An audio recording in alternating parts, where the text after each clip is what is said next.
สบายดีจ้าพี่น้องสบายดีจ้าสบายดีตอนไปสายนะคะมาหาอยู่บ้านว่าสัญญาณมันมีมาหาอำมาลากันนางนอนฟังเพลงเจ้าของอยู่พอดีประจัน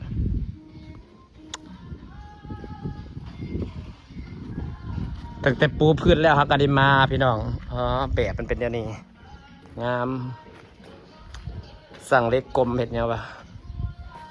โอ้ยห้องกว้างพอสมควรห้องนี้ยังกว้าง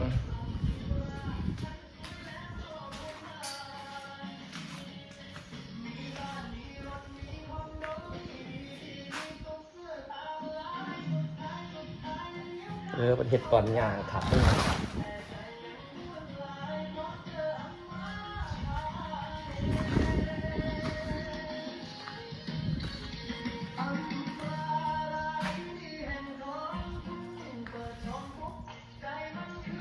ห้องนอนอย่างกว้าง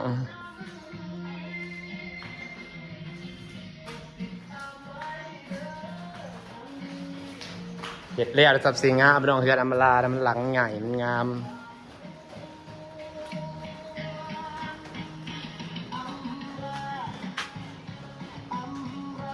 จะยินติดเสียงเพลงแต่ไม่รู้ว่าคนอยู่ใส่เด้อ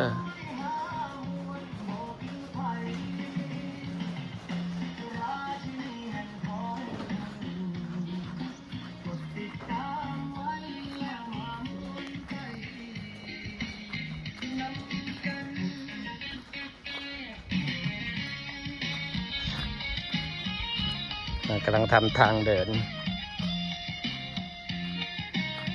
แล้วโรยหินในซ้ำสีงาม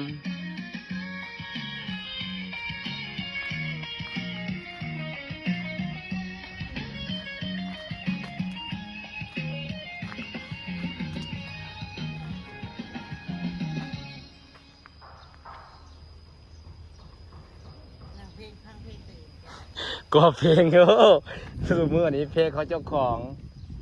นี่มันงามมันแทบเห็ดโค้งเล็กไปเลยนะสบายปัญญามาออกก็ต้องอันนี้เขาก็ปลูกเครื่องไม้ต่อเลยเห็ดอุโมงค์ดอกดอกไม้งามที่จริงอุโมงค์นี่งามเนาะความสูงมันว่างามดีปะแม่นเอาเห็ดเป็นเล็กมันก็อยู่ได้เลยเดี๋ยวเฮ้ยมันกระสีบอกมันกระสีงามเด้ต้นไม้ตายเขาก็ปลูกต้นไม้ขึ้นเนาะเขาก็ปลูกต้นไม้ใส่เขาก็เปลี่ยนสายพันธุ์ปีนี้เขาปลูกบวบเองก็เฮ้ยต้นเองก็ต้นดอกไม้สีเหลืองๆเลยเคินต้นอย่างเฮ้ยเทียนข้าเจ้าหมักถ่ายคลิปลงนะแต่มันออกดอกเสือเดียวได้เนาะเหลืองเลือกเต็มกระเพกเต็มบ้านงามๆนะแม่บ่บัดเฮาเบื่อหมักไม้แล้วก็ปลูกไม้ประดับปัดนี่หักความสูงมันกำลังดีพอดีงามพอดีได้พอดีงามเนาะหักพาเบิ่งบัดน้ำหนักมันพอเลยเนาะมันก็แล้วมันกำลังจะลงหลุมเสร็จแบบถอดได้บ่แบบเพื่อมันมีการโยกย้ายการเปลี่ยนแปลงแมนความคิดดีแบบเป็นเต้นเลยเลิศแมนเพราะว่ามันต้องได้เฮ็ดแบบดีโค้งดีแล้วเพราะเขาต้องได้อยู่ดีตลอดใช่ไหมพี่น้องแนวมันแล้วบัดสุดท้ายนั่นเฮือนน่ะซ้ำยันขึ้นนอนจะขึ้นนอนเด้อเฮ้ยแล้วบ่นั่งลิ้นนั่งอยู่นั่งกินนั่งอยู่พี่ได้ไปแล้วนะเฮือนอันนี้มันจังได้ขึ้นไปได้เป็นโค้งนี่แล้วก็แต่ว่าก็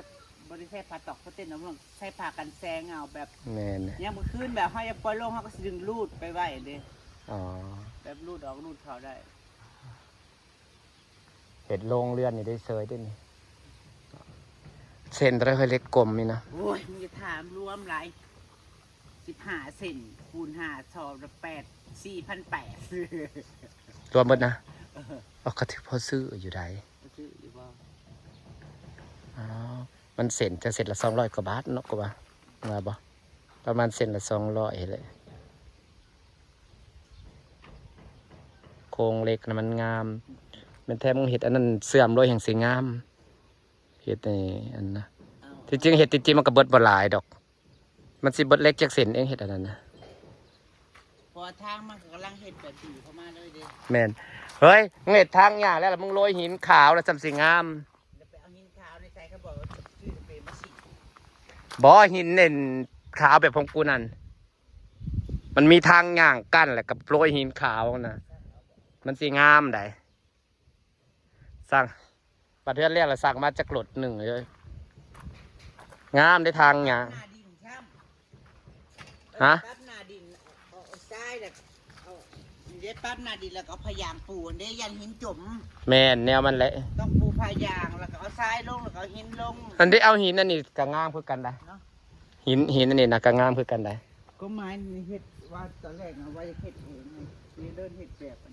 นี้มันหายไป จริงๆแล้วตามแบบที่เคยหูมากกับแบบ อันนี้มันกับกระดีคือการลื่นเนาะ แม่นกันลื่น เขาท่าสีเอาก็ได้อันนี้ อันนี้ก็งามคือกันหินแม่น้ำงามคือกัน ใช่มันก็เบิ่งธรรมชาติดีเนาะ แม่น นี่แหละประเทศทางยางเขา แม่น อันนี้ก็อุโมงค์ดอกไม้นางนี่จ้ะ สับสีงาม เดี๋ยวยังบอกอยู่ โอ้ดอกเกียรติครับมันได้งามนี่เจ้าเอ้ย นะถ้ามันแตก ครับมันได้แต่มันได้สัตว์สิซื้อมันได้สัตว์แต่แป๊บเดียวดอกเกียรตินะดัดเล็ก มันสิคือความฝันบ่พี่น้องนะที่เป็นอุโมงค์ขึ้นมา เศษเป็นสี่เหลี่ยมเห็ดเป็นโค้ง อันทางยางเขา ใครอยู่ดอกเงินอ้ายเป็นสร้างให้เพิ่นดัดเล็กให้โลดใส่เด็กจากเส้นเองนี่ใส่เล็ก4 เซนโค้งก็บ่ฮอด4ซ้ำใส่เล็ก3 เซน ปั๊บหน้าดินยังอีกหลายอย่างเนาะอันนี้สิปั๊บหน้าดินเข้ามาให้มันเสมอได้บ่มันกระดูก แม่นส่วนมันเสมอและกาพายามก็มีอยู่แล้ว แม่นพยางปู พวกแขกพายากับปิกระปอยอย่าถิ่มเอามาใส่ประโยชน์ยามนี้แหละ ต้องใส่พยางเนาะ หนึ่งหินบ่จม2หญ้าบ่เกิด แม่น เพราะว่าคันเฮาโรยหินแล้วคันหญ้าเกิดแล้วมันดูแลยากสำคัญคือหญ้าเกิดที่ดูแลยากขนาด นี่ค่ะ นี้เป็นหมากแล้ว ออกมาเลย บ่ได้มาแป๊บเดียวบักบวบนั่งเป็นหมากแล้วเพื่อจังไรก็เป็นอุโมงค์สามสีงาม เดี๋ยวมันกำลังขึ้นอีกเดี๋ยวนี้ แม่น มีบวบหอม งามเดี๋ยวบักบวบเหลี่ยมมันก็เนาะปลาสามสีขาวมันเป็นอุโมงค์อะพี่น้อง อุโมงค์นี่ก็ให้อุโมงค์นี่พังก่อนจะใส่ แม่น เนื้อดีเลย กระเทินได้เห็ดแล้ว ใส่เรื่องกระป๋ามันเมื่อยพี่น้องไปหาเกี่ยวหญ้าให้ลูกต้องให้เลี้ยงงัวแล้วเดี๋ยวนี้นั่น มันหอดยามนาเลยบัวนี่ตั้งแผ่ไว้เนาะหักดอกก็ยังไม่ได้ออกเลยอ๋อนี่บอกสิปลูกหญ้านะเอาหญ้าพันธุ์ยังมาปลูกหญ้าหวานนะบ่ เดี๋ยวจะพันยังงูจังว่าจะขึ้นกับพ่อมันจะขึ้นกับช่องไปหาชื่อพันหญ้าว่ะ หวานนะบ่เอาพันธุ์หญ้าหวานที่เขาปลูกกันเด้เฮ้ยอยู่คลองละลายแท้ หญ้าต้นหรือหญ้าอะไร ๆหญ้าที่ป้องคืออ้อเอ๋หนามันขึ้นมาแล้วเขากระหักเป็นต้นเป็นต้นนั่นงามนั่น เป็นต้นนะ เขาปลูกสุดเหล่งคลองนะไปหาหักเอารถ ปลาเริ่มใหญ่เลยหัวปูขอแปะ ไปหาหักเอารถ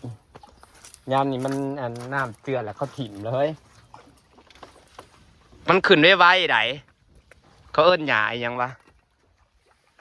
ที่มันเป็นคือต้นอ้อยมันหักใบมันนั่นอันหันเด้ไปแปรๆอย่างงัวหมักๆนั่นเขาเอิ้นหญ้าอหยังวะเขานิยมปลูกกันนะ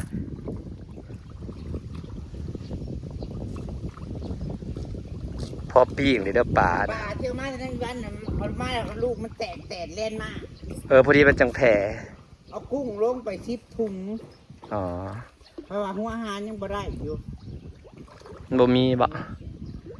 ว่าอาหารเม็ดจมหายากอยู่นะ สร้างน้ำผู้น้ำมันมากยังบ่มาอยู่เป็นเดือนเลย ป้าบัวจะแผ่ใบหรือพี่น้อง แค่ว่านี่ เนาะแผ่ใบหรือ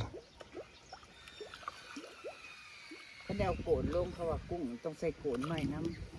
ให้มันอยู่บ่ว่าอันนี้เอาถอบแปบลง ำยามมันอะไรยามมันรอภาพไปยามมัน เอาถอบแปบลงซื้อถอบแปบมาจาก2-3 เสร็จแล้วมาตัดลง คือถอบแปบกูให้ปลาหมูหั่นนะมันจะสะดวก เขาแบบไงนั้น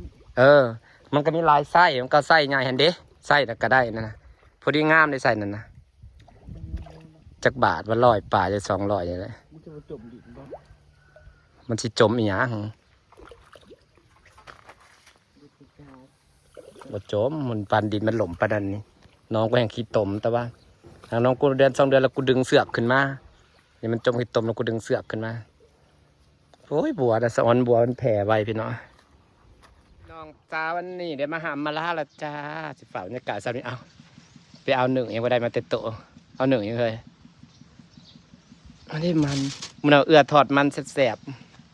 ทอดบ้านละ ๆ เอาไปถึงว่ามือน่ะนะมันเห็ดแบบว่าเห็ดบางๆเลยทอดแต่แซ่บดีแต่ว่า